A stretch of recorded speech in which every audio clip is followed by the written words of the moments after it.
estem acabant de...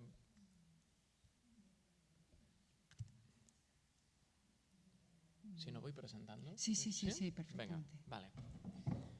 Bé, doncs, benvinguts a la segona sessió d'aquest matí. Ara millor? Vale, perfecte. Benvinguts a aquesta sessió en què seguim parlant d'Àfrica amb una conferència que es diu Neocolonialisme, extractivisme i defensa dels territoris, a càrrec de Coro Jiménez Arellano Juanena, Coro J. Juanena, que és tal com consta en el programa i en la seva recerca, diguem. Ella és doctora i professora de la Universitat Rei Juan Carlos, membre del Grupos de Estudios Africanos de UAM, de la Universitat Autònoma de Madrid, i coordinadora de Colonialismo, Osteco i Casqueta, no sé, basc, Centro A, i del Centro de Estudios Postcoloniales. Aquesta conferència, la idea és parlar de les indústries extractivistes que estan entreteixides en les narratives de l'acaparament dels béns comuns i té una relació particular amb el medi ambient i el patriarcat. Aquests són els elements que intentarem teixir en la conferència. I la idea és parlar de la realitat extractivista neocolonial actual. Aquests són més o menys els inputs. Jo deixo que la Coro comenci la seva intervenció i, com hem fet abans, després podem tindre un torn de preguntes i una mica de debat. Així que, Coro, endavant i gràcies per estar amb nosaltres. Bueno, gracias a todos y a todas vosotras y por la invitación, que encantada de estar aquí. Y además, como he llegado un poco tarde a la otra presentación, pero bueno, me ha encantado porque me parece una introducción fantástica sobre lo que vamos a hablar. Y como he planteado, la sesión es empezar con primero hablar de un marco conceptual y de algunas definiciones y luego algunos ejemplos, pero para dejar un espacio al debate, ¿no? Sobre todo porque creo que hay un problema global y quería traerlo aquí y a ver si entre todos y entre todas podemos buscar soluciones y debatir un poco sobre esto, ¿vale? Entonces, a ver, esperar porque se me borra. Vale, entonces como os comentaba, lo he organizado en dos partes. Esta primera parte del marco conceptual y las definiciones. ¿Y por qué es necesario definir estos conceptos? Pues porque son los conceptos que se va a utilizar en la economía convencional pero también van a ser usados en la crítica social, ¿no? y en el discurso crítico, ¿no? Por eso es importante conocerlos para luego utilizarlos, que espero que luego los podamos utilizar en el debate, ¿no? Bien, empecemos por la primera definición, a ver si sé manejar esto. Sí. Bueno, como os he dicho, dos partes, el marco conceptual y en la segunda parte algunos ejemplos de defensa de los territorios. Concretamente me voy a centrar en las mujeres africanas y los pueblos indígenas, ¿no? Como estos dos tipos de colectivos, que son muy, muy amplios, pero creo que lo importante más adelante será el debate. Entonces, vamos a empezar con la definición y la primera definición es la de neocolonialismo, ¿no? El neocolonialismo, que creo que ya como todos y todas seguro que sabréis, va a hacer referencia a ese control remanente que las distintas potencias geopolíticas han ejercido sobre los estados que fueron colonizados. Frente al colonialismo con un control directo, sobre un control directo del territorio, el neocolonialismo va a ser un control indirecto sobre el territorio. Aquí os he puesto una definición de Kwame Nkrumah, que lo definió como significa poder sin responsabilidad y para quienes lo sufren significa explotación sin compensación. Lo que veis aquí es el libro de Neocolonialismo, Colonialismo y Neocolonialismo de Jean-Paul Sastre y el de Kwame Nkrumah, ¿vale? Hay otra definición que me gusta mucho, que es la de Paul Young, que es de la tricontinental, ¿vale? Y lo definió como una continuidad de la hegemonía económica, lo cual significa que el Estado postcolonial permanece en una situación de dependencia con los anteriores dueños. Esto creo que lo ha explicado fenomenal el ponente anterior. Muchísimas gracias. Y que esos anteriores dueños continúan actuando de una manera colonialista, como lo hemos visto, hacia los estados anteriormente colonizados. En la situación neocolonial, la clase que gobierna constituye una élite que opera en complicidad con las necesidades del capital internacional para sus propios beneficios. Como nos ha mostrado De Gaulle, la CEDAW, es un ejemplo, ¿no?, de estas élites neocoloniales, ¿no? Y en este sentido, el poscolonialismo no es una superación de la condición poscolonial, sino una continuidad, un desarrollo de esa condición colonial, ¿no? Bien, en este sentido, esto desde las teorías africanistas, ¿vale? Pero esto también lo tenemos desde otras portas, seguro que la CEPAL, Raúl Prebisch, no sé si os suena, ¿vale? Pero todos los teóricos de la CEPAL que desarrollaron las teorías de las dependencias, ¿no?, la de teoría de la dependencia, son teorías, bueno, las hay muy variadas, cada una más elaboradas y otras, pero a mí la que me gusta mucho es la de Manuel Wallenstein. No sé si le conocéis, Manuel Wallenstein murió no hace mucho, creo que fue en el 2019, 2022, bueno, no hace mucho. Y os quería, bueno, pues un poco contar esta teoría, porque creo que nos ayuda mucho a explicar la situación.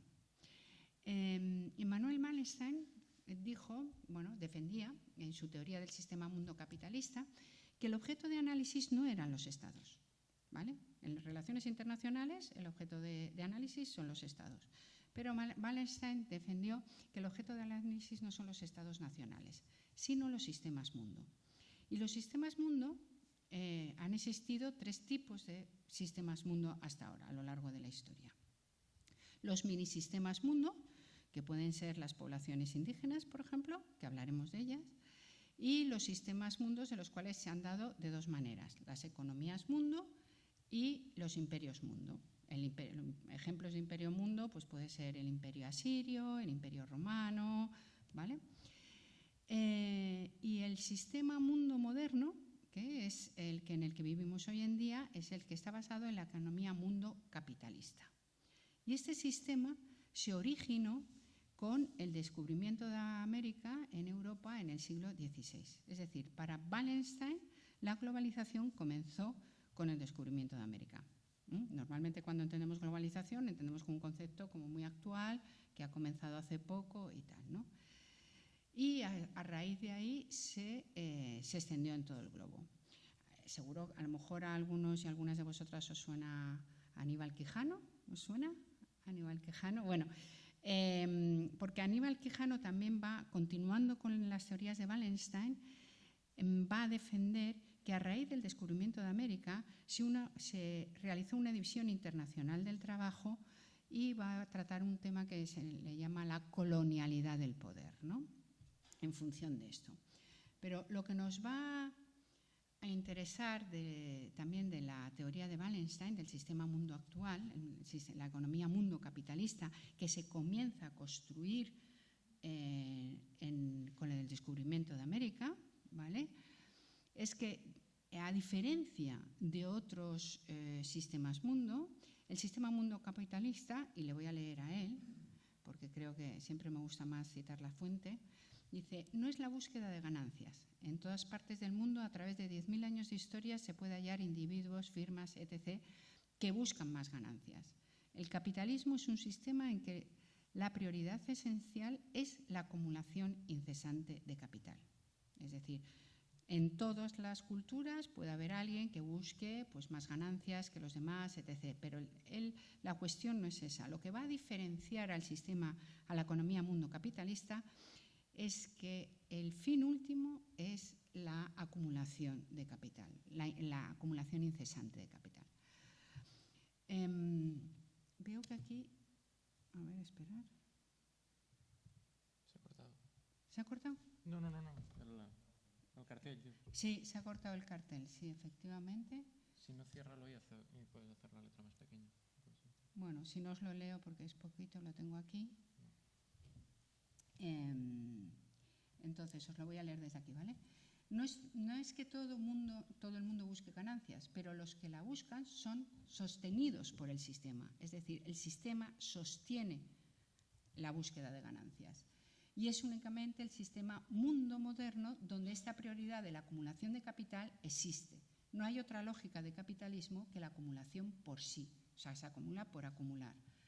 Se acumula a fin de acumular más. Es lo esencial del sistema capitalista. Bien, ¿qué es interesante y por qué creo que es interesante las teorías de Wallenstein? Primero, porque nos señala un proceso histórico. Es decir, el presente en el que estamos no surgió de la nada y nos va a dar una explicación de un proceso histórico. De un proceso histórico que además yo creo que Daú también en la parte de la conferencia también nos lo ha introducido bastante bien, que va ampliándose a todo el globo terráqueo, ¿vale? Algo que surge en Europa, ¿vale? Se va ampliando. Vamos a entenderlo mejor, ¿vale? En su libro del Sistema Mundo, va a haber un centro, una semiperiferia y una periferia, ¿no? Un centro que es el centro el que tiene el poseedor de capital y una semiperiferia y la periferia que bien abastece de mano de obra o de materias primas. Y esto aquí nos va a interesar porque recordar que es industrias extractivas y extractivismo, ¿no? Aquí lo quiero enlazar. Este sistema mundo no es simplemente económico, y esto también es muy importante. Va a haber una cultura y una economía hegemónica que va a articular todo el sistema. Es que yo no sé por qué se ha movido todo el PowerPoint. Pero bueno. Estas relaciones, ¿vale? No solamente son unas relaciones económicas, sino son también culturales, ¿no? De algunos hablaba de esa cultura consumista, por ejemplo, ¿vale? Que es llevada a otros sitios, ¿no? Entonces, va a haber una cultura y una economía hegemónica, ¿eh? Que va a articular todo el sistema y se va a extender con él. Bien. Vaya, hombre, es que ha salido todo movido. Podemos... Espera. Sí, aquí está. ¿Lo cambiam? Sí. Lo que pasa es que tengo aquí mi... Sí. Vale. Si no, os lo I si envío el en convertim PDF. en PDF? Claro. Igual més fàcil. No, però si el passem en PDF i ens l'enviem allà, ja està, no? Vale.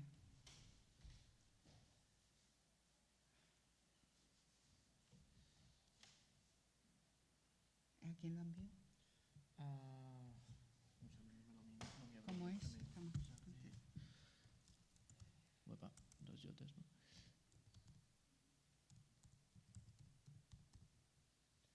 Que sos Mac, els comandos, l'arroba, no? Ah! Perdón. Ya. Vale, és un Gmail, gmail.com. Serà el més ràpid perquè el del diari. Vale. I és aquí, no? Sí.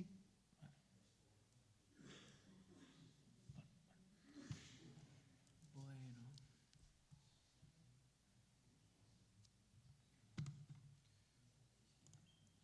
Disculpeu,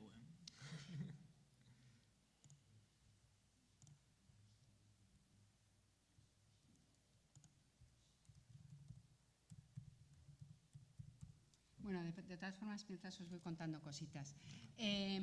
Las teorías de la dependencia, no sé si conocéis algunos de las teorías de dependencia, pero hay muchos autoras y autores y son bastante sofisticadas, ¿no? De hecho, Emmanuel Wallenstein habla en principio de un centro y de una periferia, pero, por ejemplo, hay autores que van a hablar la periferia, el centro de la periferia de la periferia, es decir, como unas relaciones bastante más complejas.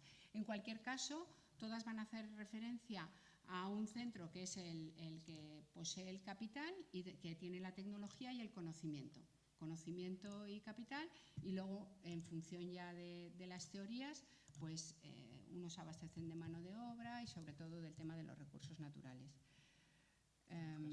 Vale, no te preocupes. tenía que haberlo probado antes, me he confiado en que... No m'ha entrat. ¿No te entra?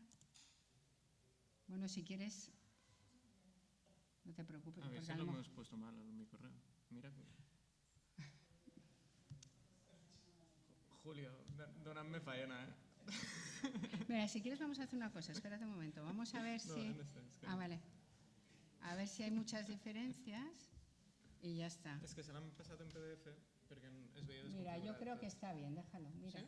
más o menos ese está mal, pero el resto está bien. Vale, pues venga, déjalo. No te preocupes. Sí, pero es que se mueve. Al ser un Mac, se mueve. Nada, no te preocupes. Sí, lo tenía que haber mandado en PDF, pero como tengo... Vale, este cartel que está así partido solamente subrayaba de economía, mundo capitalista y patriarcal. Añadía el tema del patriarcal, ¿vale? Wallenstein no lo añade, sí que va a haber teóricas que van a coger las teorías de Wallenstein y lo van a poner, ¿no? No sé si conocéis Rita Segato, ¿os suena? Que también es otra activista y, bueno, otra teórica fantástica. Yo creo que Rita ya se ha jubilado, ya es mayor. Pero bueno, es muy, muy conocida y también va a meter estos conceptos, ¿no? Lo que os quiero decir es que las teorías de la dependencia van a subrayar algo que nos ha subrayado el ponente anterior, es justamente esas relaciones de dependencia. O sea, la independencia no fue tal, fue una dependencia, ¿vale? Y por lo tanto son relaciones neocoloniales. Este es el mensaje fundamental. Bien, otra definición de la que me gustaría hablar es la definición de industrias extractivas. Vale, ¿cómo lo puedo poner en total? De arriba, entonces aquí. Es verdad, perdón. Vale, mejor así. Vale, las industrias extractivas. ¿Cómo se van a definir? Bueno, más o menos todos lo conocemos, ¿no? La actividad extractiva es aquella que consiste en la obtención de recursos naturales, localizados en el suelo, subsuelo, gas, aguas marinas o continentales. Y también se va a entender por industrias extractivas los productos recolectados, ¿no? que son comercializados. Y todos los recursos naturales, que son los bienes o servicios que proporciona la naturaleza sin la intervención del hombre. Bueno, esto es lo que se suele entender por industria extractiva, pero yo no voy a partir de ese concepto, ni yo ni otra gente, no es una cosa mía particular, ¿vale? Y os he traído un ejemplo. El ejemplo de otra definición de industrias extractivas fue, por ejemplo, el grupo de trabajo sobre poblaciones y comunidades indígenas en África que creó la Comisión Africana, la Unión Africana de Derechos Humanos y de los Pueblos. La Unión Africana creó este grupo de trabajo y hicieron un estudio sobre el impacto de las industrias extractivas en los pueblos indígenas africanos. Y ellos quisieron dar una definición bastante más amplia. ¿A qué se refiere? Pues la definición que dieron fue cualquier amenaza a los territorios indígenas, incluso cuando esta amenaza no sea directamente. ¿Qué significa? Que si, por ejemplo, se va a explotar petróleo en una zona, el oleoducto que se construya para la explotación de ese petróleo, a lo mejor la explotación del petróleo no es en territorio indígena, pero el oleoducto sí que pasa por territorio indígena, ¿vale? Y por lo tanto también entraría todas las infraestructuras, etc., ¿no? Es decir, los servicios de apoyo y los desarrollos e infraestructuras necesarios para respaldar las aspiraciones de las industrias extractivas. Otro de los casos, por ejemplo, es que se implanta una industria extractiva en un territorio y alrededor de ese territorio se construyen hoteles y servicios para la gente que va a trabajar en esa industria extractiva. Y esto va a tener consecuencias para las poblaciones locales. Ya hablaremos de alguna de esas consecuencias. Es decir, se amplía esta definición, ¿no? A propósito, para quien le guste el tema, este trabajo es fantástico y os lo recomiendo como referencia, ¿no? Consecuencias de la definición utilizada por el grupo de trabajo de la Comisión Africana es que se incluyen también otras industrias de explotación de recursos naturales, como la producción de aceite de palma o los proyectos hidroeléctricos, que puedan tener efectos igualmente dañinos para las poblaciones, o que puedan haber sufrido un desplazamiento forzoso. Es decir, si a una población, que podemos hablar de ello porque llegué ayer de Senegal justamente con un tema de estos, de un desplazamiento de población por la explotación de una mina de circonio en Senegal, pues tienen efectos sobre la población, ¿vale? Y, bueno, pues la violación de los derechos humanos y, en este caso, la violación de los derechos de los pueblos indígenas. Es decir, no son solo las industrias en sí, sino toda la cadena de valor de la industria extractiva, ¿de acuerdo? Y esto se va a tener en cuenta. Bueno, aquí tenéis, pues además de petróleo y gas y minería, ¿vale? También está la explotación forestal, se considera industria extractiva.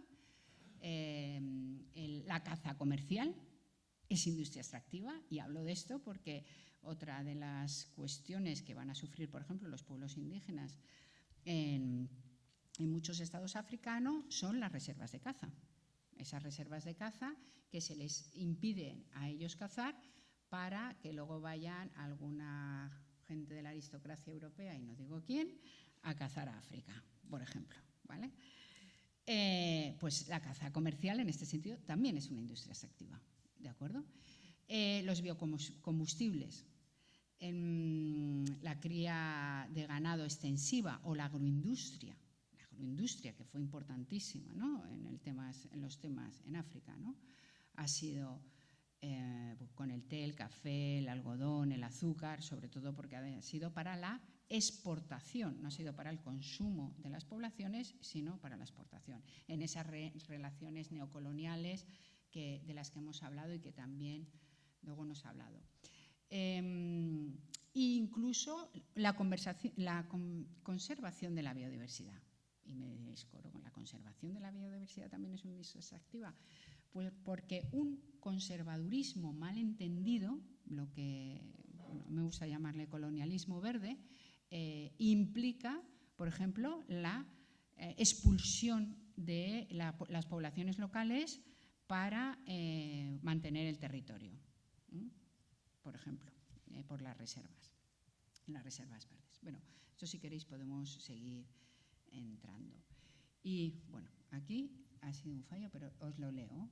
A ver. Y aquí os presento, no sé si la conocéis, vale, os lo voy a leer aquí. Vale. Winnie Byanyima, que es la directora ejecutiva de ONU-SIDA y secretaria general adjunta de las Naciones Unidas, y lo que, bueno, una cita suya que dice: la maldición que sufre África sobre sus recursos naturales nunca ha sido tan cruel como lo está siendo ahora. Y con los nuevos descubrimientos de yacimientos minerales que se producen cada día, resulta especialmente crucial abordar este tema para frenar esta hemorragia económica que padece África. Es necesaria una solución global y no únicamente africana. Y este es uno de los temas que yo quería que hablásemos aquí entre todas y entre todos, porque es algo que debemos, bueno, que debemos buscar una solución, porque efectivamente es una solución global. Y aquí voy a coger una frase de la maldición que sufre África. Me voy a quedar con eso. No sé si conocéis la teoría de la maldición de los recursos naturales. ¿La conocéis? ¿No? Bueno, venga, os apunto. Vale, la maldición de los recursos naturales va a decir que los países con rentas más bajas los países más ricos en recursos naturales van a ser los países más pobres del planeta, con rentas más bajas del planeta, lo cual es una contradicción y una paradoja. ¿Y esto por qué se da? Bueno, relaciones neocoloniales y tal. Pero además de eso, ¿vale? Vamos a ver que estos países con los altos niveles de riqueza, ¿vale? Sobre todo de minerales, van acompañados, otra vez aquí se ha cortado, os lo voy a leer según lo tengo aquí, niveles de corrupción altos, grandes déficits institucionales y políticos, escasa diversificación económica, altas tasas de pobreza, índices de desarrollo humano bajo mínimos, o sea, se refieren a educación, salud, agua, saneamiento, mortalidad infantil, grandes desigualdades sociales y en ocasiones inestabilidad y conflictos. Bueno, la teoría de la maldición de recursos naturales… Uy, perdón, se me ha ido al otro lado. Vale. La teoría de la maldición de los recursos naturales pues nos va a poner encima de la mesa esta paradoja, ¿no? Esta paradoja, porque un ejemplo de ello es pues, la República Democrática del Congo, o sea, el país casi más rico del planeta en recursos naturales, pues de los países más pobres y encima con conflictos, ¿no? Bien, esta es y a esa maldición es a la que se refería Winnie, ¿vale? Bien, dicho esto ya creo que he dicho ya así como varios conceptos. Otro concepto que me gustaría traeros a vosotras y a vosotros aquí es, vale, la definición de bienes comunes. Ahora hay un movimiento muy importante de recuperación, pero a nivel global, ¿eh? O sea, aunque yo me centre en África, estoy pensando también a nivel bastante transnacional. De bienes comunes. No sé si conocéis el libro de Ferlucci. Bueno, no os preocupéis, ahora voy a ello. Bien, la definición de bienes comunes. ¿Qué son los bienes comunes? Definición. El bien común es todo aquel donde no hay exclusión en el consumo, es decir, todas las personas de la comunidad pueden utilizarlo y sacar beneficio de él. Los ejemplos de bienes comunes pueden ser el medio ambiente, ¿no? Como los espacios naturales y tal, y los recursos hidrológicos, ¿no? Como el peces, algas, agua o lo que sea. Bien. Una de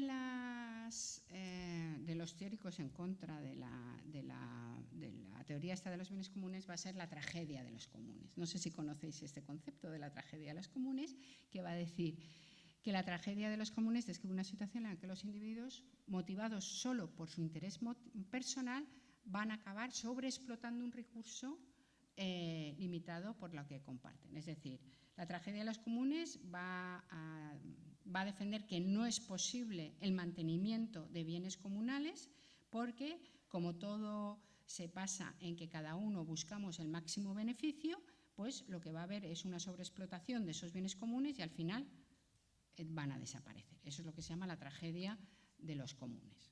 Pero junto a en oposición a esta teoría va a haber otros teóricos que es esto fue una teórica que además creo que le dieron un premio Nobel, Armstrong, no sé si la conocéis, una sueca, y va a decir que esto no es así, que nunca se va a dar, o sea, que no se tiene por qué dar una sobreexplotación de estos bienes comunales, digamos, ¿no? A los que todos y todas tenemos acceso. Es decir, que porque al incrementar las capacidades de los participantes para cambiar las reglas coercitivas del juego, a fin de alcanzar resultados distintos a estas despiadadas tragedias, ¿no? Es decir, a todos y a todas nos va a convenir mantener este bien común. Bien, según la definición de bien común, se puede hacer una clasificación en función de la gestión.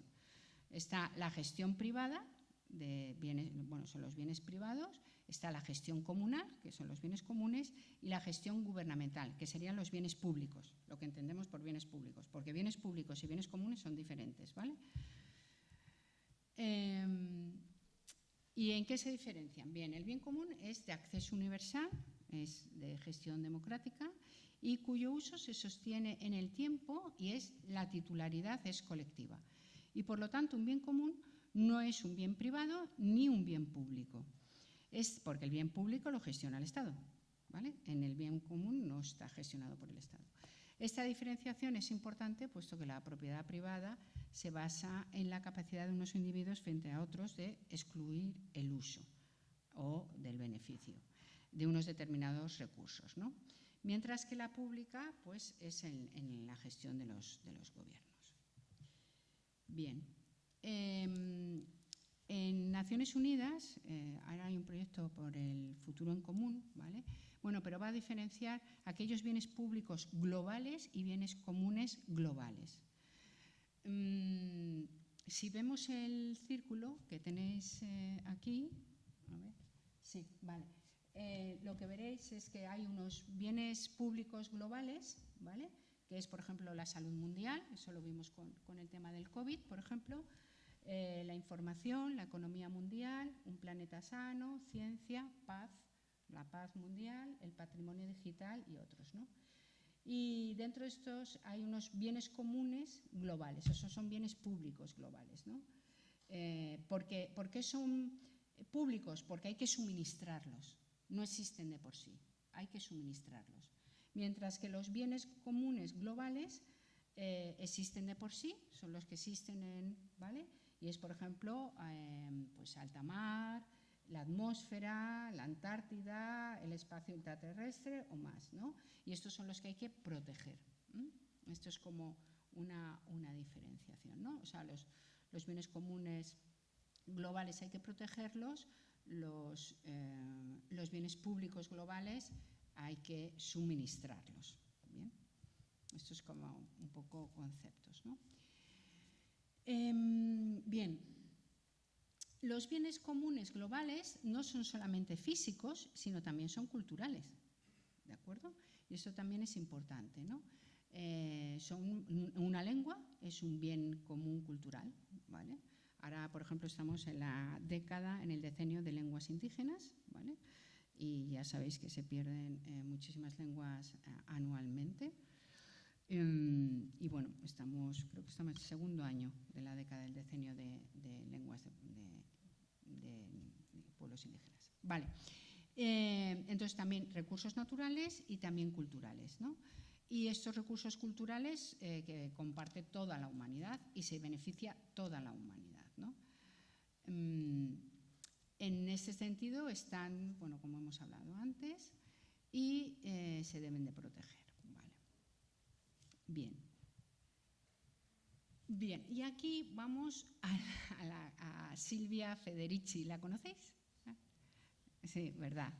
Bien, porque su último libro va a hablar de esta cuestión, ¿no? de los bienes comunales, ¿no? Y Silvia va a partir de otro enfoque, ¿no? Este es el enfoque de Naciones Unidas y digamos como el enfoque un poco oficial, ¿no? Silvia Federici va a hacer otro enfoque más crítico, pero en mayor defensa de los bienes comunes, ¿no? Primero va a decir que los bienes comunes no son cosas, sino son relaciones sociales. Primera cuestión, ¿vale? Y muy interesante, además. Y se definen por la existencia de una propiedad compartida, una riqueza natural o social, ¿de acuerdo?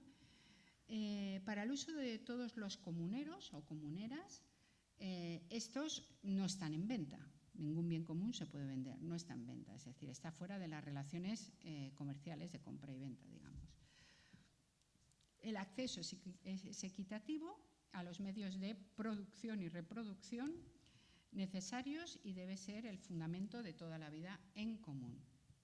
Requieren de una comunidad, es decir, sin comuneros y sin comunidad de comuneros y comuneras no es posible, ¿vale? Requieren de una comunidad donde se establecen y se regulan esa riqueza en común, ¿no? Con unos derechos y unas obligaciones de la gestión. Y va a contribuir a la construcción de nuevos modos de producción a largo plazo. Se van a constituir sobre la base de la cooperación social y de las relaciones de reciprocidad y responsabilidad en la producción de la riqueza compartida. Además, todas las decisiones se toman colectivamente y se desarrolla el sujeto colectivo. No hay sujetos individuales, sino hay un sujeto colectivo. Bueno, yo os lo he querido traer aquí porque creo que para lo que queremos luego hablar más adelante me parece que son conceptos muy importantes, ¿no? Pero voy a seguir. Vale. ¿Y por qué la cuestión de los bienes comunes es tan importante? Ha faltado ahí. En África, bueno, para mí es muy importante para todo el planeta Tierra y de hecho queríamos hablar de eso, pero ¿por qué concretamente para África? Bueno, porque África es de las regiones del planeta donde se ha mantenido durante más tiempo estos bienes comunes. En Europa, pues por el proceso histórico que hemos pasado, siguen existiendo, todos y todas lo sabéis, y seguro que mejor que yo en ejemplos locales. Pero en África se ha seguido manteniendo durante más tiempo. ¿Y por qué también? Pues porque la importancia del acceso a la tierra, al mar y a las costas es básica para la soberanía alimentaria y para la subsistencia de la población, ¿no? Además, es una sociedad tradicionalmente organizada, muy bien organizada, y en la actualidad hay un movimiento comunero también en África. El movimiento comunero es en todas las partes del planeta. Estamos encontrando brotes por todos sitios, o sea, siempre ha estado ahí, pero hay últimamente una efervescencia, se puede llamar, y yo, bueno, creo en el futuro de ello, pero ya veremos.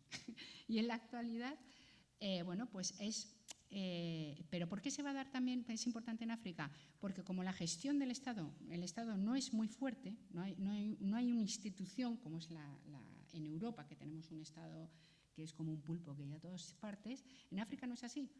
Y por lo tanto es esa gestión alternativa a la falta de Estado.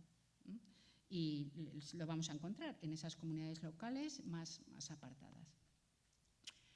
Y además, bueno, pues va a haber una ola de acaparamiento de los bienes comunes, bueno, y también va a haber sus respuestas. Y para las mujeres africanas, ¿por qué? Bueno, pues porque son las responsables de alimentar a la comunidad, son ellas, con ese maternal, imaginario, colectivo africano que existe, ¿no? Además, en África, que estamos hablando de África es enorme, con una diversidad gigantesca, y si hablamos de uso, control y propiedad de la tierra, ya ni os cuento la diversidad que hay. Es que es un mundo, o sea, es un mundo. En un solo país podemos encontrar diferentes usos y acceso de la tierra. No tanto como control la propiedad de la tierra, porque la propiedad de la tierra es un concepto que viene con el capitalismo, ¿vale? Como propiedad de la tierra en sí, pero sí es muy importante el control, el uso y el acceso a la tierra. Y las diferencias son muchas y muy diversas. Y es más importante esto que la propiedad en sí, ¿no?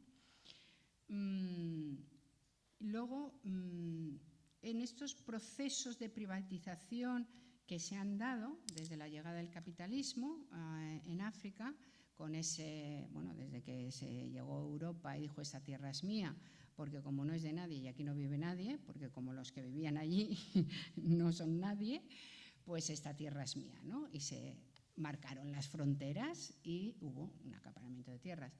A partir de ahí, la tierra, con la independencia de los estados africanos, la tierra pasa teóricamente a propiedad del Estado, ¿vale? Y luego, bueno, pues ha habido en los años 90 y en el 2000 pues procesos de privatización de la tierra. Pero bueno, eso ya se nos va un poco de mano. En cualquier caso, todo esto va a afectar particularmente a las mujeres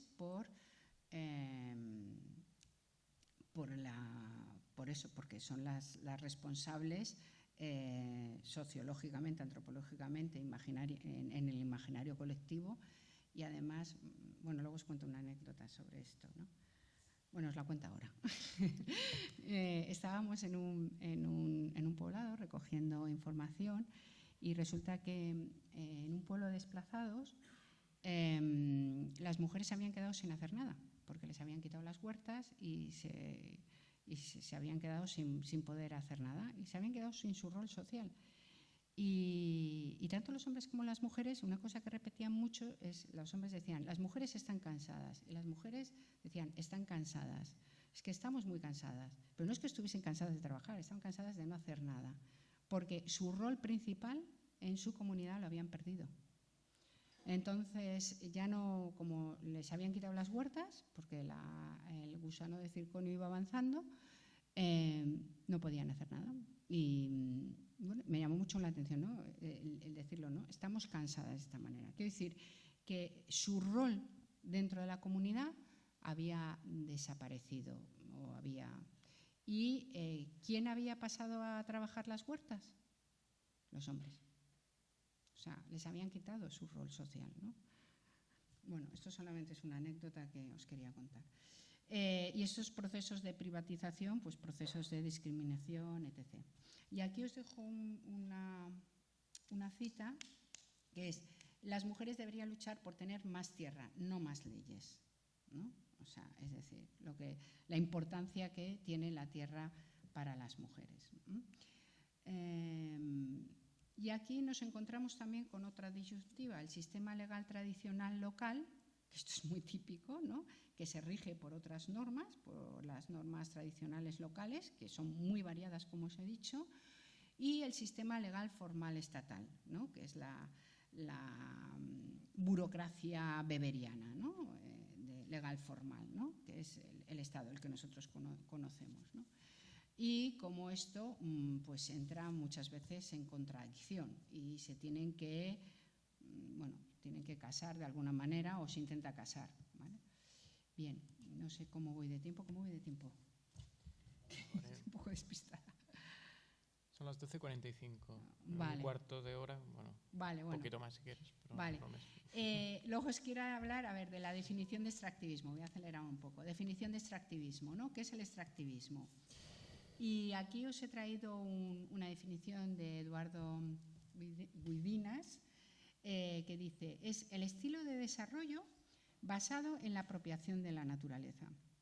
Dice: un tipo particular de extracción de recursos naturales en gran volumen o alta intensidad, de los cuales el 50% o más es destinado a la exportación como materias primas. Es decir, no es el extractivismo de consumo propio, sino el extractivismo destinado a la exportación, sin procesar o con un procesamiento mínimo. Esto también es típico. Por ejemplo, esto lo vemos en la explotación de recursos naturales en África. En África no se procesa nada, directamente se exporta, ¿vale? Sobre el entendimiento de que incluye no solo la explotación, sino las fases previas a la explotación, el descubrimiento y las fases posteriores de cierre y abandono de los sitios. Bien. En este sentido, el extractivismo es un ejemplo de la nueva arquitectura de dominación. Es decir, hablábamos de relaciones neocoloniales, ¿vale? Hemos hablado de estas relaciones neocoloniales, estas relaciones de dependencia, y el extractivismo es esta nueva, pongo nueva entre comillas porque de nueva tiene bastante poco, es decir, nueva desde hace 500 años, ¿vale? Porque las minas de plata del Potosí, de Latinoamérica, pues, en fin, nueva de 500 años. O sea, me refiero nueva en el nuevo sistema mundo capitalista patriarcal de este que hemos hablado anteriormente. Arquitectura de dominación, porque al fin y al cabo estamos hablando de relaciones de dominación, ¿eh? Esto que quede bien claro. Entonces, la crítica postcolonial no solo va a incluir una crítica económica, sino también va a incluir una ideología, una crítica ideológica, una crítica política y una crítica cultural contra a Gaia, es decir, Gaia es nuestro planeta, ¿vale? Concebido como una mera mercancía. ¿Narrativas opuestas al extractivismo? Pues tenemos desde el ecologismo, ¿vale? Las narrativas de los pueblos indígenas, como os he contado, el movimiento comunero o comuneras y el feminismo o ecofeminismo, ¿no? Que estos son narrativas que van a estar en contra y opuestas al extractivismo. Bien. Y aquí, pues como no quería dejar así como, pues como un mensaje como muy negativo sobre África, sí me gustaría, y además es que ha salido antes, ¿no? Como esa nueva africanidad. Bueno, pues os quiero mostrar aquí esa parte, esa nueva africanidad, porque es un hervidero. O sea, están ocurriendo cosas muy, muy interesantes que deberíamos de aprender todos de ellas, ¿no? Y os quiero mostrar dos colectivos. Por una parte, las mujeres africanas y por otra, los pueblos indígenas africanos, lo que están haciendo, ¿no? Pero antes de esto, me gustaría señalar algunos de los impactos que otra vez veo que se ha movido. Bueno, pues nada, se ha movido y ya está. Algunos de los impactos de las industrias extractivas en la población local, ¿no? Y estos impactos van a variar mucho. ¿En función de qué? Bueno, pues en función de que existen instituciones políticas y económicas participantes, ¿vale? Pues, por ejemplo, no es lo mismo la explotación de diamantes en Botswana, ¿vale? Que suele ser un ejemplo de buenas prácticas, si lo es o no ya lo hablaremos, pero se pone como ejemplo de buenas prácticas, como las explotaciones del coltan en el Congo, por ejemplo, ¿vale? Botswana tiene instituciones políticas más fuertes y el Congo pues, es inexistente. De hecho, la República Democrática del Congo son las leyes más avanzadas sobre derecho de los pueblos indígenas, pero eso y no tener nada es lo mismo, porque como no hay nadie que haga cumplir la ley, pues ¿qué más da? O sea, papel mojado. En fin, eso es una de las cosas, o sea, los impactos de las industrias extractivas en la población depende de eso. Va a depender también de si la extracción es legal o ilegal, que está muy relacionado, del tipo de mineral o de materia prima del que estemos hablando. No es lo mismo, por ejemplo, el petróleo, que hace falta unas grandes inversiones de capital y unas infraestructuras gigantescas, por ejemplo, el diamante de extracción artesanal. Luego hay el diamante de extracción industrial, por ejemplo, como tiene Botswana, ¿vale? O sea, lo que quiero decir con esto es que depende del tipo de mineral y materia, pues también. Y el modo de extracción, si es artesanal o no. Todo esto va a impactar de diferentes maneras en la población local. ¿Y en qué se pueden traducir estos efectos? ¿Vale? También son muy, muy variados y veo que aquí también se me ha cortado. A ver, que no me quiero saltar nada, alguno de ellos. Bien, pues tenemos... perdonad. Vale, sobre la salud de la población.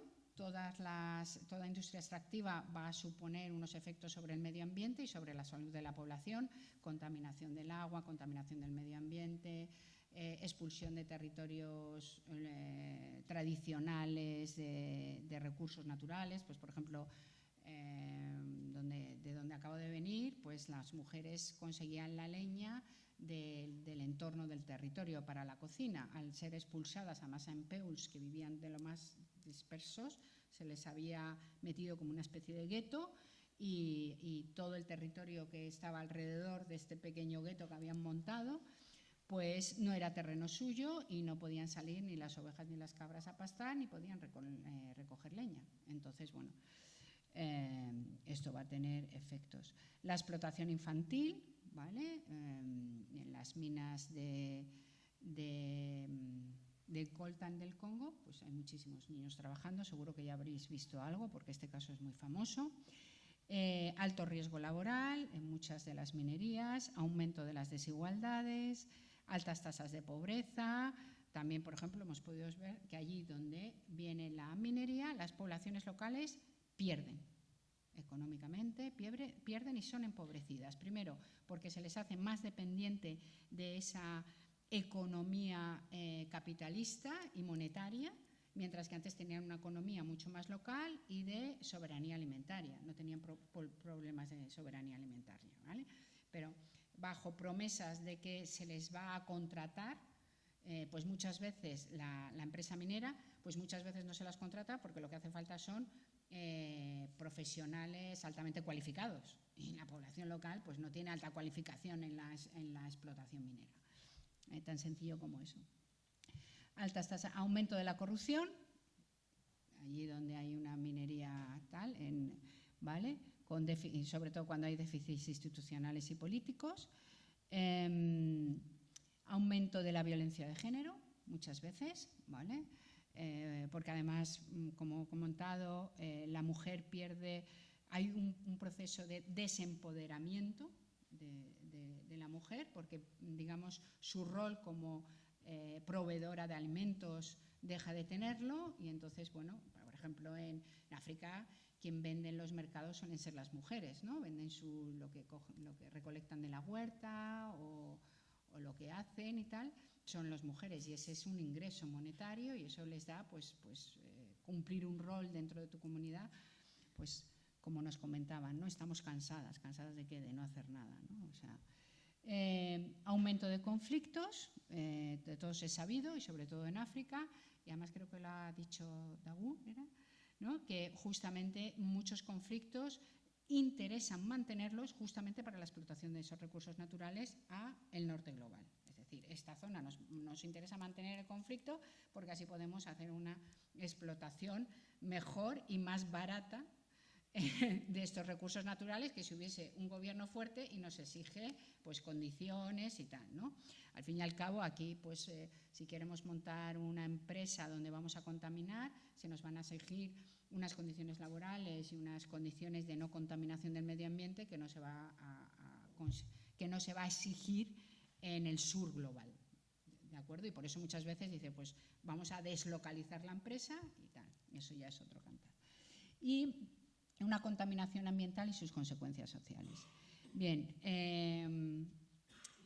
¿movimientos de mujeres en contra de las industrias extractivas y en defensa de los bienes comunes? Pues hay mucho. O sea, las mujeres africanas están muy bien organizadas, no de ahora, sino de siempre, pero bueno, pues cada vez esa organización llega más allá de lo local. Atraviesa lo local para convertirse en regional e incluso internacional, ¿no? Encontramos movimientos de mujeres en defensa al acceso de la tierra, movimientos de mujeres contra la agricultura industrial y los monocultivos, movimientos de mujeres con derecho humano al agua, me estoy centrando en África, ¿vale? Y movimientos de mujeres al mar y a la pesca y al marisqueo. Y, por ejemplo, para mostraros estos nuevos movimientos africanos, ¿no? Pues seguro que la conocéis, no sé si es que ha salido también mal, se ha movido. Buah. Bueno, Wangari Maathai, ¿la conocéis? Premio Nobel de la Paz, creo que murió el año pasado. Bueno, Premio Nobel de la Paz, es la famosa del cinturón verde, ¿vale? Del Green Belt, que quiso construir, bueno, están en ello, un cinturón verde en la franja subsahariana, ¿no? Y bueno, yo la he puesto aquí porque ha sido la primera más conocida, porque se le dio el Premio Nobel de la Paz, al ecofeminismo africano, ¿eh? Pero ahora hay un movimiento muy fuerte de jóvenes africanas que defienden un ecofeminismo puramente africano, con ciertas características y tal, muy, muy interesante, ¿no? Y bueno, yo os voy a leer lo que dice, necesitamos un futuro ecofeminista africano, y no me refiero solo a África, sino a todo el mundo. Digo esto por dos razones. En primer lugar, África representa actualmente la última frontera de unos modelos económicos que ya han comprometido ecológicamente al resto del planeta. Proclamada no hace mucho como la causa perdida del mundo, pero codiciada ahora por el futuro granero del planeta, el último bastión para la degradación ambiental mundial probablemente constituya una alternativa en África.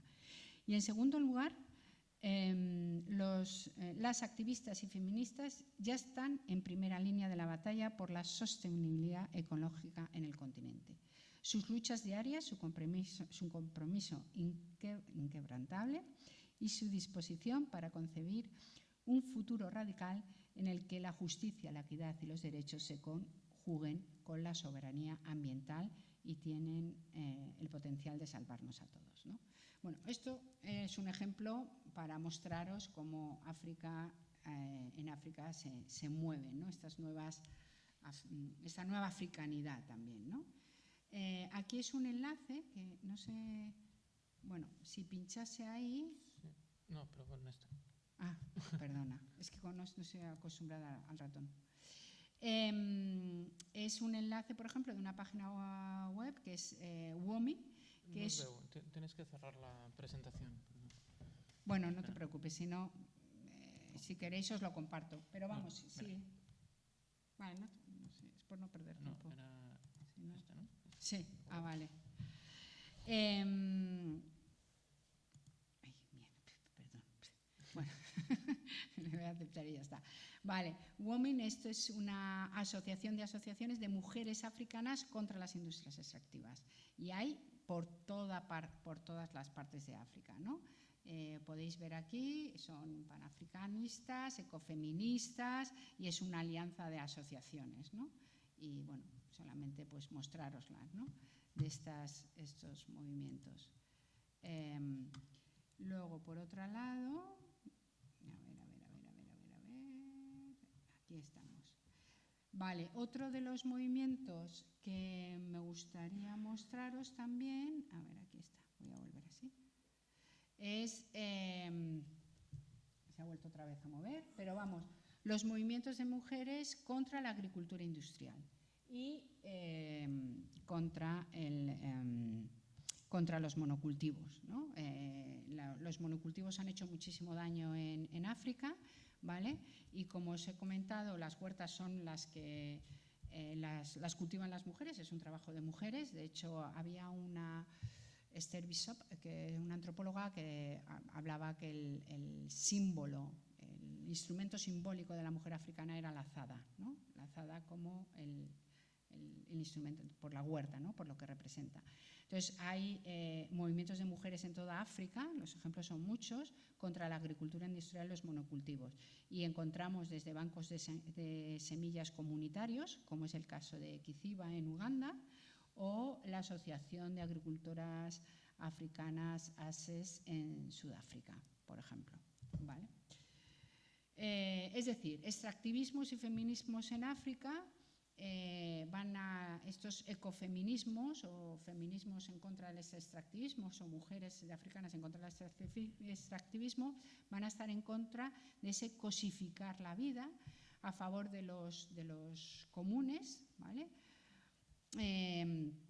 Y de esa expresión del sistema mundo capitalista patriarcal, ¿vale? Y también porque es importante, porque el tema del feminismo y el extractivismo está muy relacionado, porque el extractivismo siempre va a ser considerado patriarcal, porque es cosificar incluso el cuerpo de la mujer.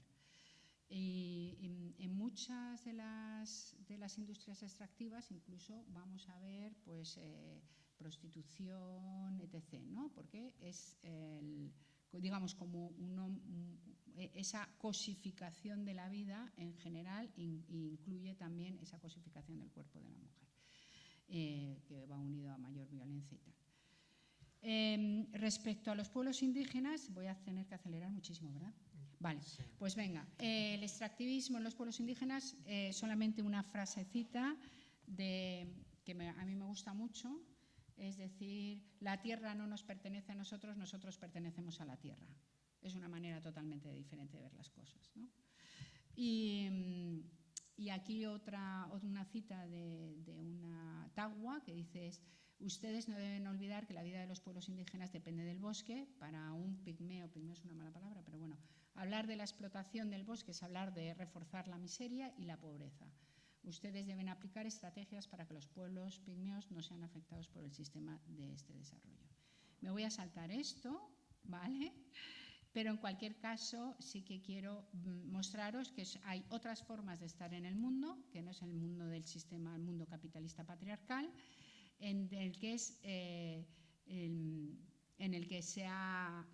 se quiere crear un régimen de verdad diferente, ¿vale? Y donde se están intentando construir alianzas y dependencias. Y entonces, en fin, para concluir, necesitamos una solución global transnacional, que esto es de lo que me gustaría que hablásemos ahora, y por dos razones, ¿no? Básicamente. Una es que, debido a esos procesos históricos de dominación que se han colocado a unos países en unas relaciones de desigualdad económica, social y política, y por otro, por la crisis climática que vivimos. O sea, la teoría de la desconexión de Samir Amin, no sé si la conocéis, pero en los años finales de los 80, principios de los 90, Samir Amin hablaba de la desconexión, ¿no? Es imposible la desconexión, ¿vale? Y la crisis climática pues nos obliga. Y de lo que quería hablar, aunque un poco tarde, dice, bueno, Industrias extractivas. Esto es un tema que tenemos que tener, porque no podemos, no, industrias extractivas no. O sea, el mundo está configurado porque necesitamos de las industrias extractivas o las practicamos todos, queramos o no estamos inmersos. ¿Es posible vivir hoy en día sin ellas? ¿Hay otra forma de hacer las cosas? ¿Cómo sería esta cosa? ¿Cómo sería? Y esto es lo que os quería transmitir y a ver si se puede llegar a ello. En el caso, por ejemplo, del que acabo de venir, como os he dicho, pues bueno, esto es una mina de circonio y hay otra manera de puede continuar la mina, porque cuando hablábamos, por ejemplo, nos hemos reunido con el Ministerio de Medio Ambiente, por ejemplo, y con prefectos y decían, bueno, es que vosotros habéis explotado y extraído industrias durante un montón de tiempo y ahora nos venís aquí a decir que no lo hagamos. Bueno, os lo dejo ahí. Muy bien. Bueno, moltes gràcies, primer. Un aplaudiment, no?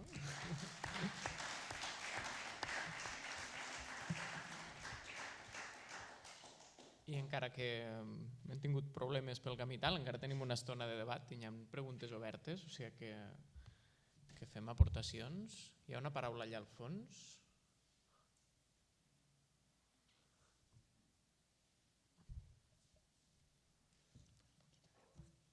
Tienes aquí puesta. Gracias. Hola, bueno, ya has comentado también de hacer un poco de debate. Yo sí he oído lo que has ido comentando y tengo algunas reflexiones a hacer. Inicialmente, cuando hablas del sistema capitalista, bueno, yo creo que incidir en el tema de los lobbies, las multinacionales, actualmente, el poder que tienen. De hecho, legislan y, bueno, un ejemplo reciente es el tema de la vacuna, que como una farmacéutica que son jaque a una Unión Europea, que es un Estado superestatal. ¿Qué pueden hacer con un Estado africano? ¿No? Claro, esto es ver un poco esta óptica, ¿no? Sobre el tema de la cultura consumista, que es lo que hablamos, yo creo que cuando hablamos de migraciones, eso también fomenta el proceso unitario inverso, porque si solo le damos valor al material, es lógico que ellos cojan como punto de referencia, ¿no?, la riqueza que tenemos en Europa, ¿no? Referente a las multinacionales también, el tema que cuentas de las industrias extractivas, yo lo que creo que más es el tema de América Latina, de las defensoras en femenino, como has comentado, que la mayoría son mujeres. Desconocía, bueno, lo que nos has explicado del tema de África. No sé si ahí también hay un proceso de asesinatos impunes que suelen hacer las multinacionales, como en América Latina.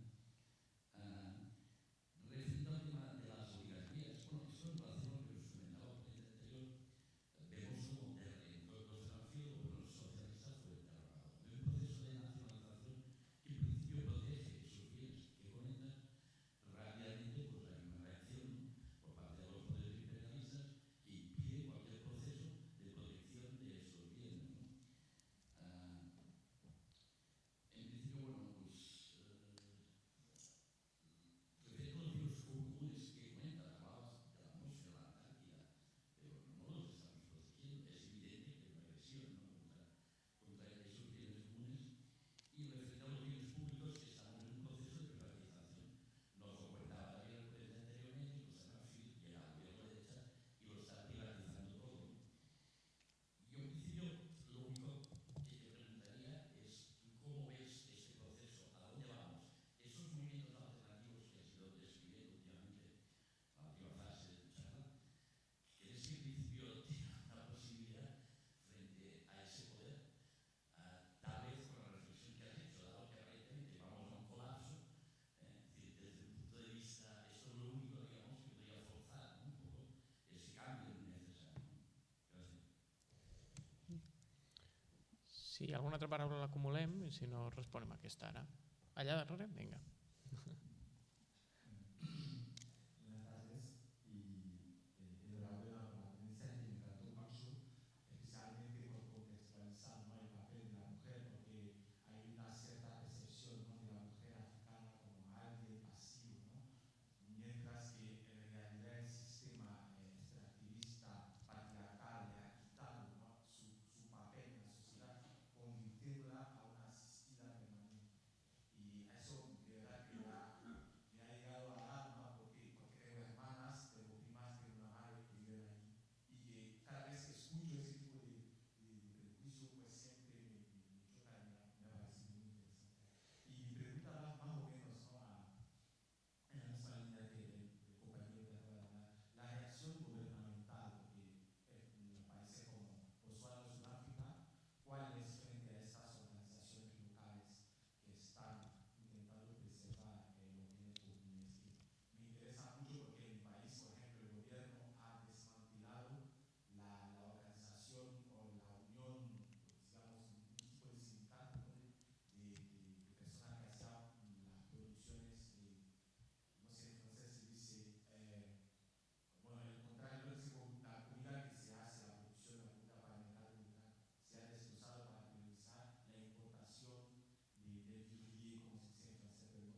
Sí, la soberanía alimentaria contra la comida de importación. Sí.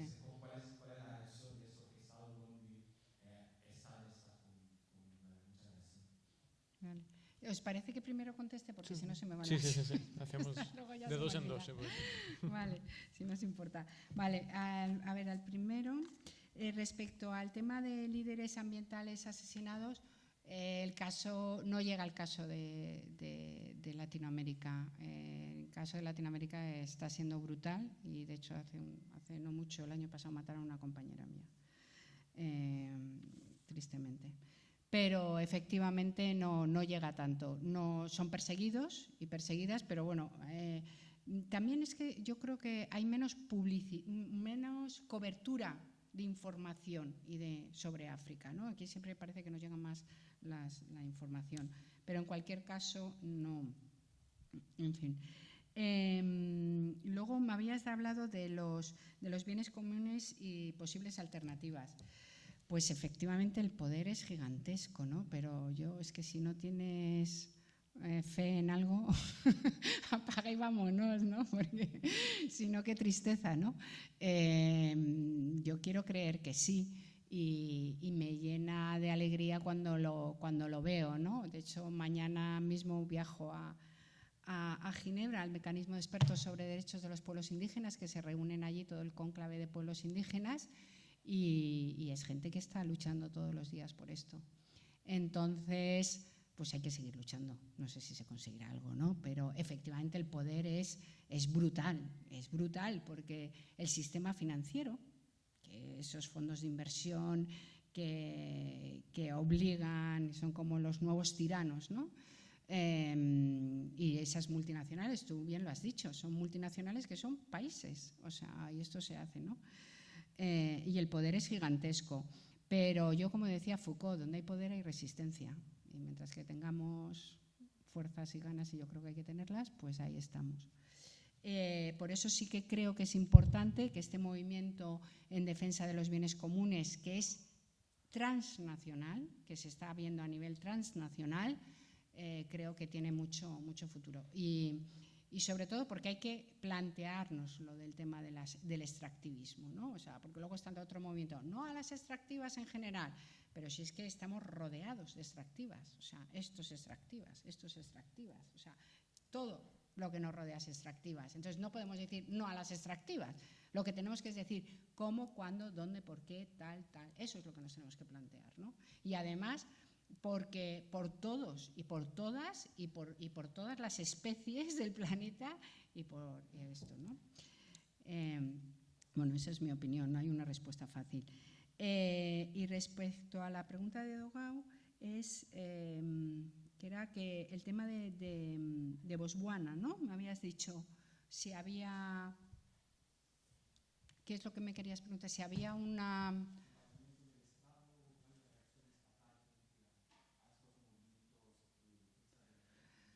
Bueno, Botswana, como he dicho antes, se pone como ejemplo de buena práctica, pero en cambio para los pueblos indígenas no podemos hablar de buenas prácticas en Botswana, ¿vale? ¿Por qué? Pues porque Botswana es un estado nacional, con el nacionalismo por encima de todo. Entonces, uno de los discursos que vamos a encontrar en muchos estados africanos es el siguiente, es decir, en África no existen pueblos indígenas, porque en África todos somos indígenas. Ese va a ser el discurso nacionalista, ¿vale? Y por lo tanto, aquellos pueblos indígenas se van a tratar como minorías marginadas. Esto va a tener unas repercusiones importantísimas. ¿Por qué? Porque en el 2017 Naciones Unidas, la Asamblea General de Naciones Unidas aprueba la Declaración de los Derechos de los Pueblos Indígenas. En el momento en el que un colectivo es reconocido como pueblo indígena, va a tener consigo unos derechos. Y esos derechos incluyen derecho a la lengua, derecho a la cultura, derecho al territorio, derecho al autodesarrollo, una serie de derechos. Entonces, políticamente es muy importante, ¿no? Esta diferencia entre pueblo indígena, denominación y minoría marginada. Hay un refrán que dice, quien domina, denomina.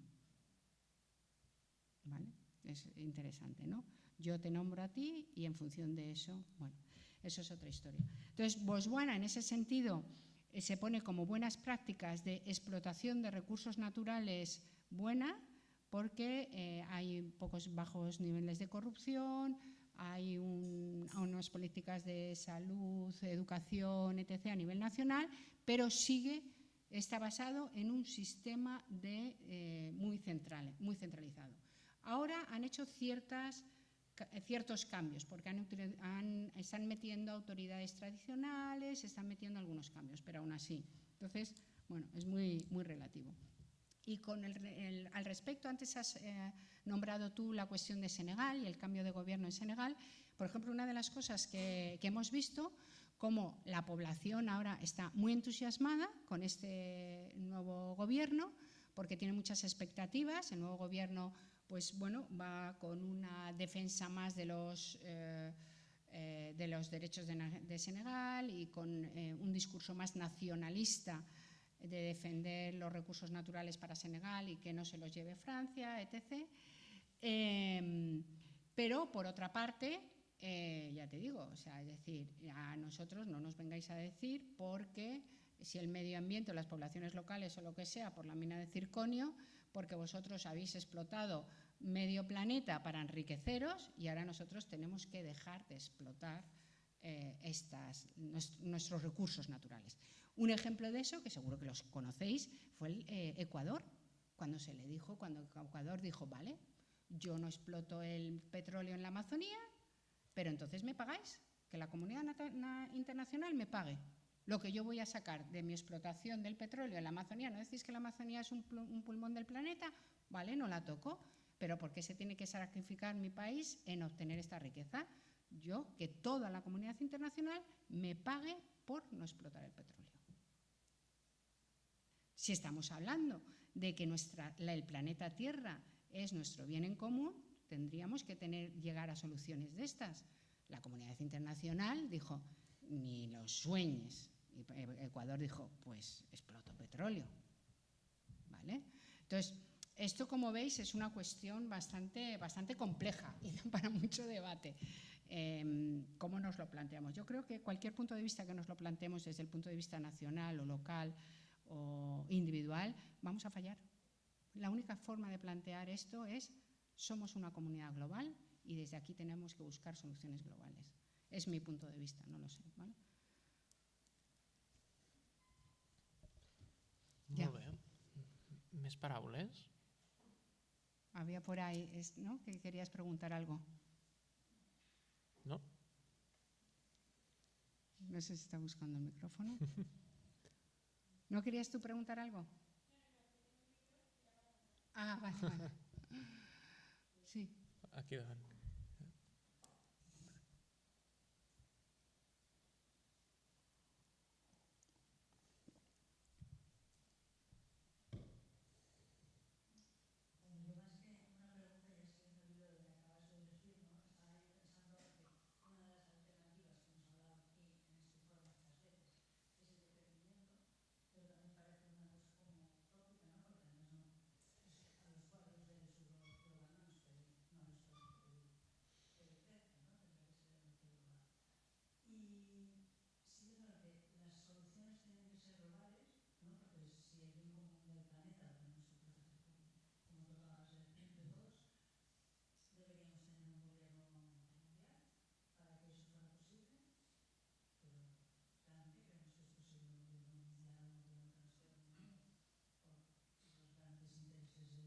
Ya.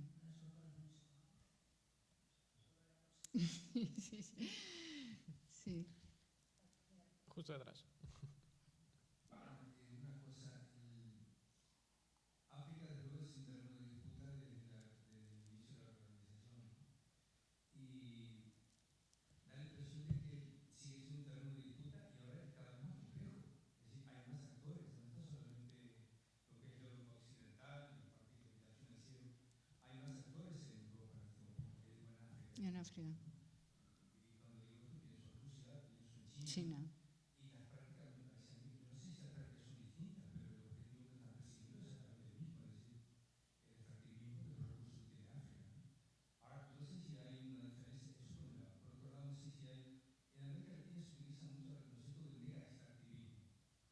No sé si es solamente una cuestión cuantitativa o es un concepto distinto, digamos, ¿no? Pero que, claro, todo el que se mete por delante de ese proceso desaparece. América Latina es Sí, sí, arrasa. Vale, pues mira, por ejemplo, bueno, yo creo que te he dicho mal tu nombre, ¿verdad? Bueno, nos hablaba antes de eso. La política china es el win-win, ¿vale? Es lo que ellos llaman el win-win. Nosotros ganamos, vosotros ganáis. No somos, es un discurso anticolonial, digo el discurso, luego es un discurso anticolonial, de dominación, o nosotros no somos Europa, no venimos aquí a imponeros nada. Esto es un win-win, lo que ellos dicen, ¿no? Ganar, ganar. Por ejemplo, la mina de circonio, esta de las que os he hablado, la explota una empresa francesa-australiana, ¿vale? ¿Sabes quién compra el circonio y a dónde va todo el circonio? A China. O sea, es decir, China necesita recursos y bueno, si es una empresa, en este caso, pues francesa, ¿vale? Pues bien, pero quien compra ese circonio es China, ¿no? China, pero sí que es cierto que China en África es mucho más popular que Europa porque es la alternativa a Europa y como ha dicho también el anterior ponente, no se mete en berenjenales ni de derechos humanos, ni de condicionamiento, ni nada. Es más, yo os hago la infraestructura, os construyo la infraestructura, os hago lo que tal y ya está. Y lo que hagáis vosotros es vuestro problema. Entonces, bueno, pues es una mentalidad, porque al fin y al cabo nos puede parecer bien lo de la condicionalidad, pero en realidad es volver a tratar a los africanos como de niños, ¿no? O sea, venga, yo te doy el dinero si haces esto y si no, no sé cuánto, ¿vale? China no se mete en eso, ¿vale? Dice, a mí me interesa tu circonio y punto, y se acabó, y ya está. Y de hecho hay cosas como estas, quien explota la compañía es francesa, australiana, pero a donde va el circonio es a China, o sea, ¿vale? Entonces, bueno, esto existe y se da. Es cierto que ahora los actores en África pues son mucho más complejos porque hay actores nuevos, también está India, ¿vale? En fin, hay nuevos actores y son mucho más complejos, pero también, como decía el ponente anterior, pues van con otros discursos y otras formas de que hasta ahora Europa o Estados Unidos había ido. Pero bueno, por ejemplo, la que hay montada en el Sahel es tremenda, ¿no? El conflicto saheliano con toda esa multiplicidad de actores y tal. Y sobre el megaextractivismo en África no se utiliza ese concepto. No es las industrias extractivas. Hay las industrias extractivas industriales y las artesanales, digamos. Y luego dentro de eso, pero incluso una misma materia prima se puede extraer de manera artesanal o de manera industrial. O sea, las minas de diamantes artesanales o las minas de diamantes de Botswana, que son unos complejos industriales increíbles, vamos, que son increíbles, ¿no? A las minas artesanales, que no tienen nada que ver. Las minas artesanales suelen estar mucho menos controladas pues, cómo se llega a ellas, a nivel laboral, a nivel de pues, eso, trabajando de niños y tal, y las que son más grandes, pero también hace falta un mayor capital, que es capital extranjero, y además vienen profesionales extranjeros para la explotación de ese recurso, con lo cual a las poblaciones locales tampoco les deja nada de nada. Molt bé. Ho deixem aquí o algú s'anima a fer una última... Deixem aquí? Vale, doncs recorde que a la tarda seguim parlant d'Àfrica, a les 4 en la xerrada d'efectes transfronterers dels conflictes armats africans i després una sessió sobre rutes migratòries cap a Europa, solidaritat i lluites per la llibertat de moviment. Ens veiem a la tarda i gràcies, Coro. Nada, a vosotros.